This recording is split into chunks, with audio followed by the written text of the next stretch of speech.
सीकर जिले के रिंगस में बोरिंग के गड्ढे में दबकर मजदूर की मौत। परिजनों ने दिए आर्थिक सहायता और न्याय की आवाज। प्रशासन ने 14 लाख रुपए मुआवजा व अन्य सुविधाओं का किया ऐलान। नमस्कार, आपने देखना शुरू कर दिया है PDS news channel. PC Saini हमारा नाम है। शनिवार को रिंगस के वार्ड नंबर 7 में हुई एक दर्दनाक हादसे ने पूरे क्षेत्र को झकझोर कर रख दिया। श्रीमाधपुर तहसील के मुंडरू गांव निवासी गरीब मजदूर मोहनलाल सैनी की बोरिंग के गड्ढे में दबकर मौत हो गई। मोहनलाल सैनी अपने परिवार का एकमात्र कमाने वाला सदस्य था।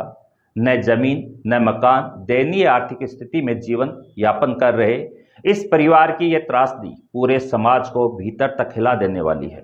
मृतक के परिजनों और ग्रामीणों ने प्रशासन से न्याय की मांग करते हुए उप जिला अस्पताल रिंगस में धरना शुरू किया, जिसने रविवार तक पूरे क्षेत्र में व्यापक समर्थन प्राप्त कर लिया। मृतक के परिजनों ने स्पष्ट मांग रखी कि उन्हें कम से कम 50 लाख रुपए का मुआवजा, परिवार के एक सदस्य को सरकारी नौकरी और लापरवाह लोगों के खिलाफ कड़ी कार्रवाई की जाए। मोहनलाल सैनी की पत्नी, बच्चे और परिजन बिलखते हुए प्रशासन से न्याय की गुहार लगाते रहे। उनकी स्थिति इतने दयनीय थी कि वे स्वयं अपना खर्च उठाने में असमर्थ थे। माकपा नेता कामरेड ओम प्रकाश यादव ने बताया कि शनिवार को प्रशासन से 2 बार वार्ता की गई, लेकिन मृतक के परिजनों को प्रारंभिक तौर पर मात्र 7 लाख रुपए देने की पेशकश की गई, जिससे परिजन और ग्रामीण सहमत नहीं हुए। पूरे दिन और रात परिजन धरने पर डटे रहे। रविवार को उपजिला अस्पताल में भारी संख्या में ग्रामीण, समाजसेवी, राजनीतिक कार्यकर्ता और आम नागरिक एकत्रित हुए। धरने में माकपा नेता कामरेड ओम प्रकाश यादव, कामरेड फूलचंद सैनी, किशोर सिंह दुल्लेपुरा, भाजपा नेता श्याम चौधरी, बलदेव सैनी, लाल बहादुर सैनी, मुंडरू के सरपंच रामजीलाल, श्रवण कुमार सैनी, चिरंजीलाल सैनी सहित अनेक समाजसेवी ने मोहनलाल सैनी के परिवार के साथ खड़े होने का संकल्प व्यक्त किया। सभी ने एक ही स्वर में कहा कि मोहनलाल परिवार का अकेला सहारा था। प्रशासन को अधिकतम आर्थिक सहायता प्रदान करनी चाहिए। रविवार को दोपहर में धरने के बीच यूडीएच मंत्री जावर सिंह खर्रा के प्रतिनिधि, उनके पुत्र अजय सिंह खर्रा अस्पताल पहुंचे। उन्होंने मृतक के परिवार के प्रति संवेदनाएं व्यक्त की और आश्वस्त किया कि सरकार अधिकतम मदद सुनिश्चित करेगी।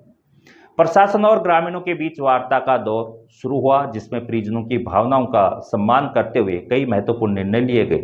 लंबी बातचीत के बाद प्रशासन ने मृतक के परिवार को विभिन्न योजनाओं के तहत 14 लाख रुपए की आर्थिक सहायता, परिवार के एक सदस्य को संविदा या निजी क्षेत्र में नौकरी दिलाने की जिम्मेदारी, परिवार के लिए खुद की जमीन और मकान निर्माण में सहायता देने पर सहमति जताई। इन घोषणाओं को मंत्री प्रतिनिधि अजय सिंह खर्रा ने सार्वजनिक रूप से घोषित किया।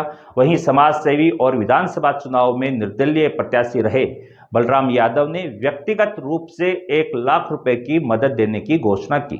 इस पर धरने में उपस्थित सभी लोगों ने उनका आभार प्रकट किया और परिवार के साथ एकजुटता दिखाई।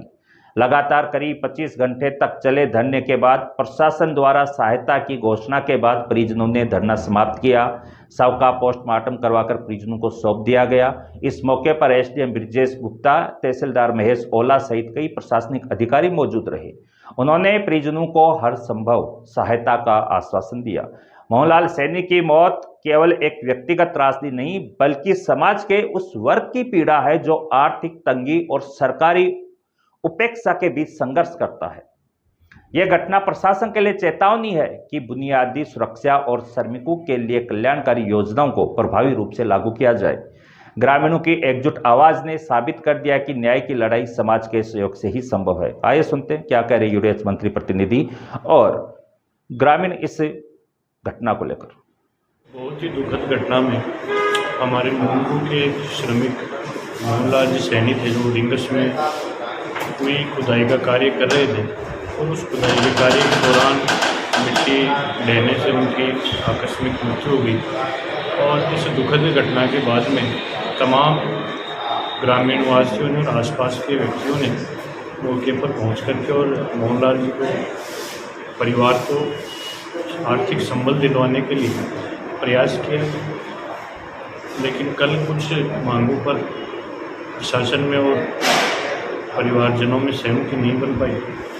आज हमने दोबारा माननीय एसडीएम साहब से, तहसीलदार जी की मौजूदगी में और परिवारजनों को साथ लेकर के हमने एक सकारात्मक रूप से उनसे चर्चा की और इस पीड़ित परिवार को राज्य सरकार की 4 योजनाओं में लगभग 14 लाख रुपए की आर्थिक सहायता और जैसा कल इन्होंने ग्रामवासियों ने और धरना स्थल पर जो व्यक्ति मौजूद थे उन्होंने बताया कि इस पीड़ित परिवार के पास रहने के लिए कोई जगह नहीं है, न इनके पास खुद के स्वामित्व की कोई जगह है। इसलिए हमने सभी जनप्रतिनिधियों ने और माननीय एसडीएम साहब की मौजूदगी में बातचीत करके इस परिवार को ग्राम में खुद के स्वामित्व की जगह और उस जगह पर इनका निर्माण के लिए जो भी प्रक्रिया है वो करवाने का कार्य हम शीघ्र ही प्रारंभ करवाएंगे। उस कार्य को पूर्ण भी करेंगे और उसके अलावा इस परिवार के एक सदस्य को, चूँकि इनमें परिवार में कोई व्यक्ति पढ़ा लिखा नहीं है, इसलिए सरकारी संस्थाओं में एक संविदा की नौकरी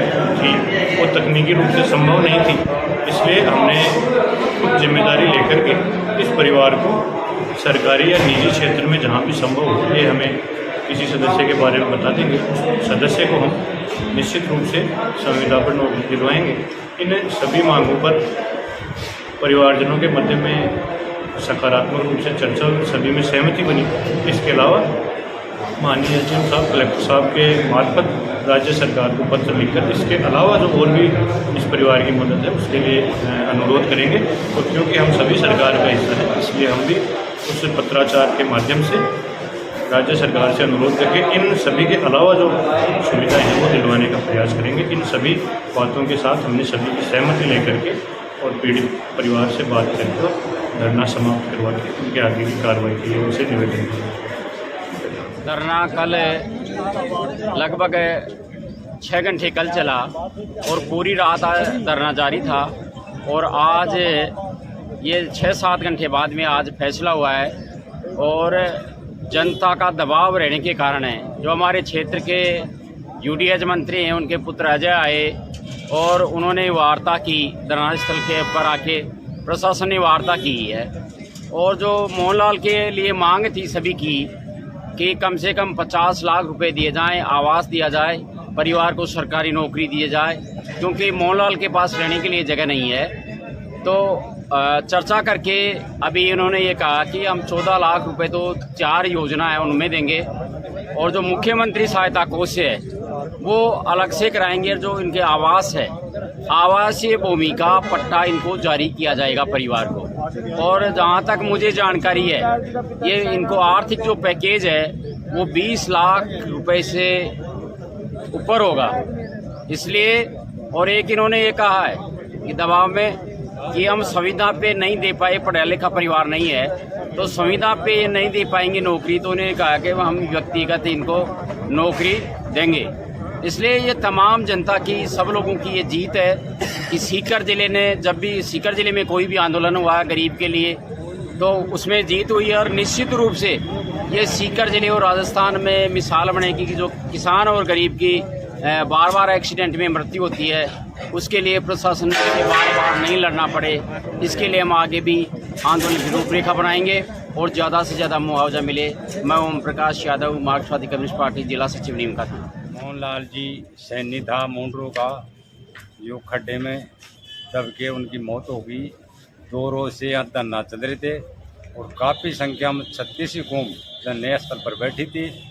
आज कल से अधिकारी कह रहे थे एडीएम साहब की 7 लाख रुपए का मुआवजा होगा, ऐसे ज़्यादा नहीं, लेकिन आज जनता का दबाव से तो 14 लाख रुपए घोषणा की है।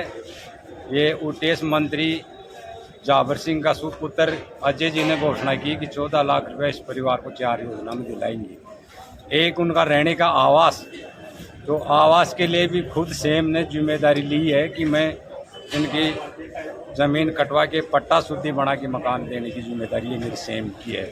इसलिए तमाम आम जनता का दबाव बना और ये जनता का दबाव से इनको ये तय करना पड़ा, ये लागू हुआ और सब लोग अपने पोस्टमार्टम करा के इनको लाश को संस्कार करेंगे।